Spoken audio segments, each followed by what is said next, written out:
Assalamualaikum warahmatullahi wabarakatuh. Kisah Malaikat Jibril takut dan menangis.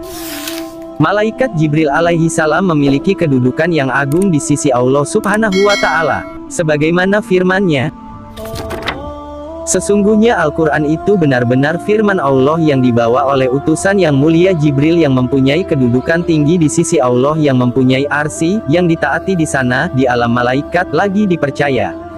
Quran Surat At-Takwir ayat 19-21.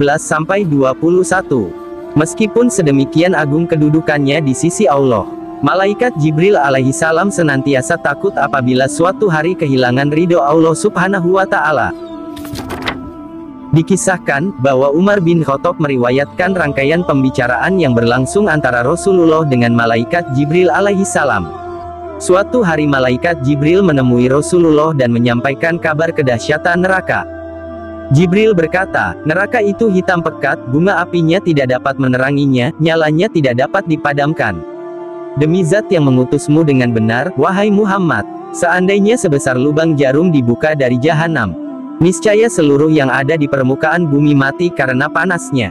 Demi zat yang mengutusmu dengan hak, seandainya penjaga neraka jahanam menampakkan dirinya kepada penghuni bumi, niscaya semua orang yang ada di muka bumi ini mati, karena begitu buruk mukanya dan begitu busuk baunya.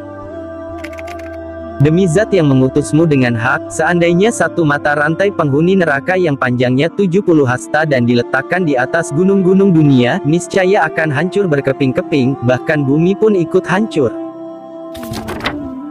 Lalu Rasulullah Shallallahu Alaihi Wasallam berkata kepada Malaikat Jibril, cukup, wahai Jibril, agar hatiku tidak gemetar, yang mengakibatkan kematianku.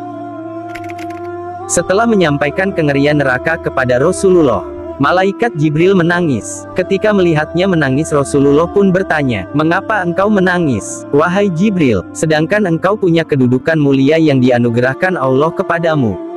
Malaikat Jibril pun menjawab pertanyaan Rasulullah Shallallahu Alaihi Wasallam, bagaimana aku tidak menangis? Aku lebih berhak menangis. Siapa tahu Allah yang maha mengetahui, kelak aku memperoleh kedudukan yang bukan sebagaimana kedudukanku saat ini. Aku tidak tahu, mungkinkah aku diuji sebagaimana iblis? Dulu ia berasal dari golongan malaikat. Aku tidak tahu, mungkin aku diuji sebagaimana Harut dan Marut. Setelah mendengar kekhawatiran Malaikat Jibril, Rasulullah pun ikut menangis. Kedua makhluk tersebut terus menangis hingga Allah mengutus seorang malaikat kepada keduanya seraya berkata, wahai Jibril, wahai Muhammad, sesungguhnya Allah menjamin kalian dari kemungkinan melakukan kedurhakaan kepadanya. Maka keduanya pun merasa tenang. Lalu Jibril naik kembali ke langit. Dalam kejadian tersebut, terkandung pelajaran berharga, ibrah, bagi setiap orang yang beriman, bahwa yang menentukan, sebagaimana sabda Rasulullah, adalah amal akhir dari seseorang.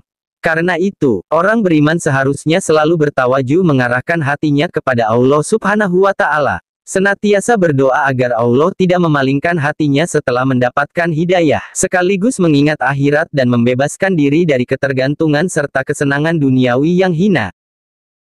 Wallahu alam bisawab. Wassalamualaikum warahmatullahi wabarakatuh.